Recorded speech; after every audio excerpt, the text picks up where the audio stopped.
Hello YouTube! Today I'm going to show you the fish tanks I have in my bedroom.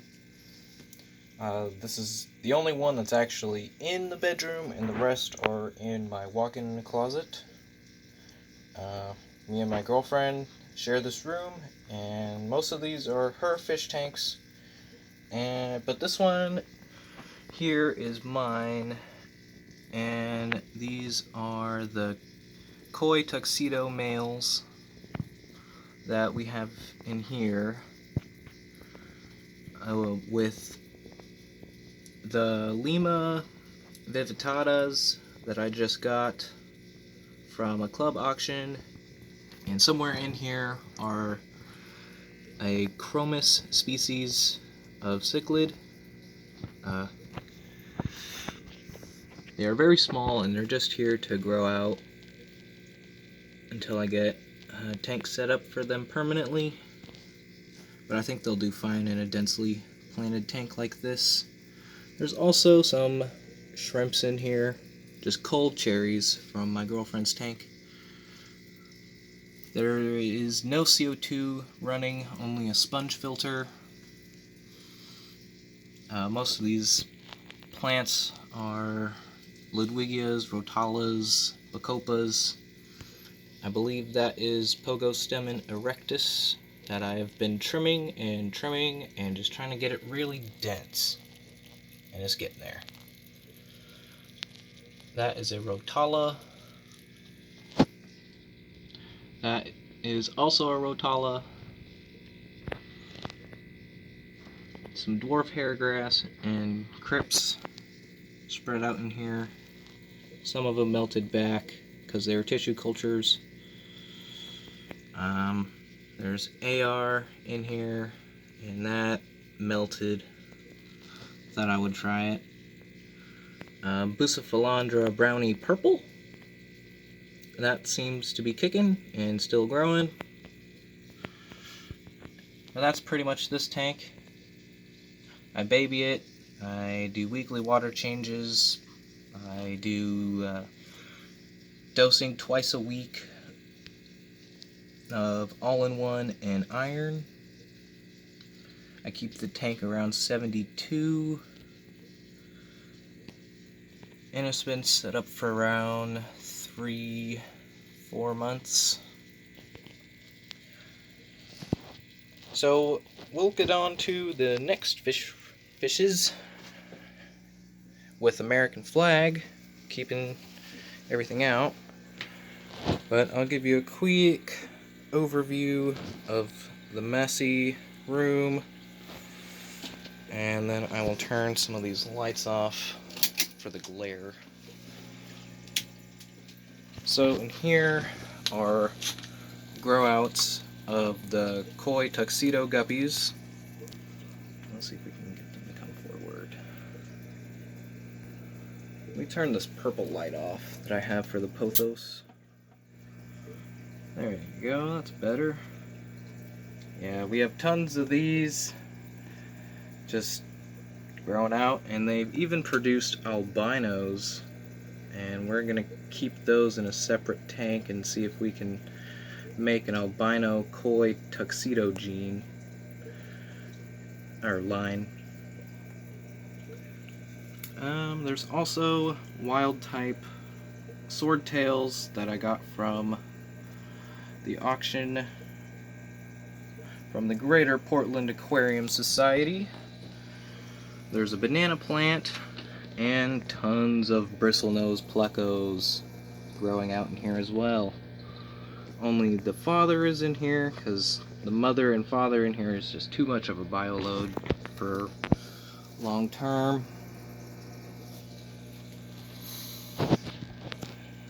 Don't keep too much gravel in here, just a little bit to keep this banana plant down. And two 40-gallon sponge filters are all this is powered by, stacked up on top of each other. I do 2 water changes a week, and I feed a lot of Repashy and algae wafers and brine shrimp for the guppies, some Daphnia mixed in.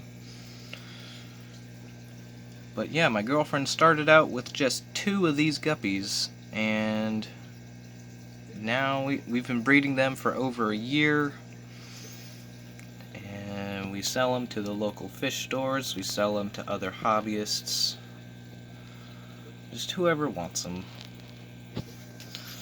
And up next, you won't be able to see him now, but we'll make a feeding video just dedicated to Pickles.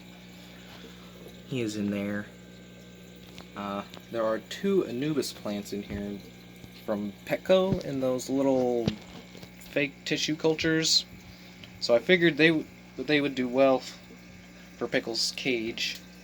This is also my girlfriend's frog. I'm not much into frogs, I like snakes. And yeah, she's doing a really good job keeping the humidity good. She feeds them mealworms and crickets with calcium from Repashy. And if you notice, there's a betta next to her. And we had to put this receipt from the local fish store in between because he likes to stick himself to the glass and try and eat her. It's quite fun to watch, but quite stressful for the frog, I'm guessing, so we tend to not let that happen. Her name is Calypso. This is my girlfriend's betta. She grew her from a baby from Petco that was sold as a baby boy, and one day she laid eggs. She made her own bubble nest and laid unfertile eggs. So yeah, figured she was a female. Yeah, and there's lots of plants in here, micro swords, a big-ish Amazon sword in the back that's gonna take over this tank in no time. Anubiuses, a Rotala that's barely getting by. Another Anubius in the back. Oh, that's a nice Anubius. And some Ludwigias in the back. And some Lemniphilas sessiflora in the front. Nice jungle look for her one betta in a 5-gallon tank. And next to her is my betta. I haven't named him yet, but he's pretty cool and lazy till I bring food. But yeah, the algae is kind of taking over on the moss and the carpet, but it's growing in. It's a bit of a newer tank, so it's gonna grow in time. But it's just another 5-gallon tank for our betta. These are the only 2 bettas we have so far, but we like them and plan on getting more. And so we'll get to my girlfriend's 10-gallon rack of 3, and we'll start at the bottom. And these are a mix of swordtails and platies with Harlequin rasboras and a few autos. And she really likes her Amazon swords and Anubius plants, so we have a red flame sword, another couple swords right here, and these are Altharanthera redneckii plants, all the way from just regular to Lalancii, which has that nice pink variegation in the leaf, and Rednecki mini, which is in the back.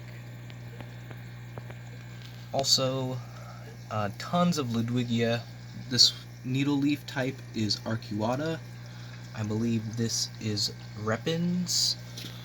The other kind of thicker needle leaf one, I believe, is Columbia Ludwigia, and more Pogostemon erectus, just growing across the top with nice big Anubis plants.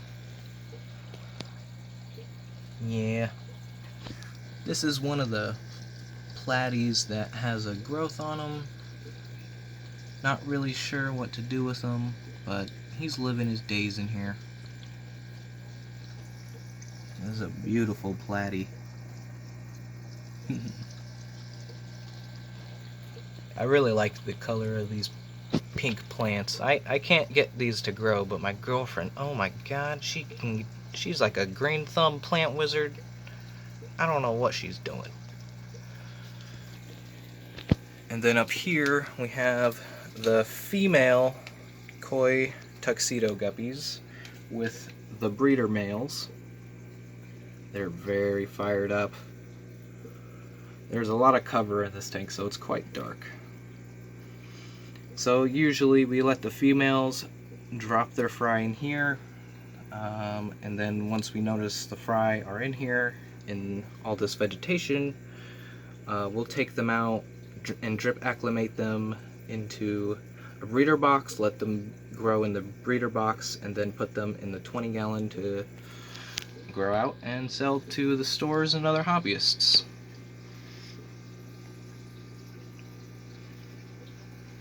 And this is the tank that we got the shrimps from one of our teachers at school.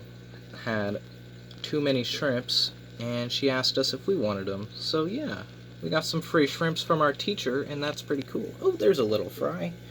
Gotta get him out. And there's also a lone baby bristlenose who doesn't get a baby anymore, so we gotta move him. Lots of plants in here. Oh my god. She goes crazy on plants. And the final tank is Japanese blue double sword Endler guppies that we recently got. And it looks like she is going to be dropping in about a week or two. Lots of plants in here. This is the newest tank for her, so it's still got some growing in to do. But this one's run off another 40-gallon sponge filter. And there's also, I don't know if they'll come out because we just got these last night, but they're Florida caught, or Florida type platies that we got from, oh, there they are, all the way in the back. Oh.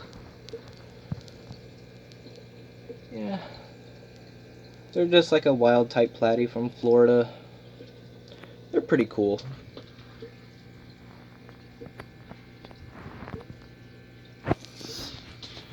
Ugh. Well, that would be our fish room. And let's see if we can get Pickles to exit us out. Hey, Pickles. You see his eye?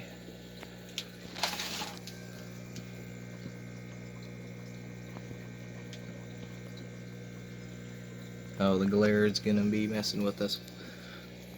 Well, you guys can see his eyeball, so that counts. Oh, I don't know if I said this, but Pickles is a Pac-Man frog.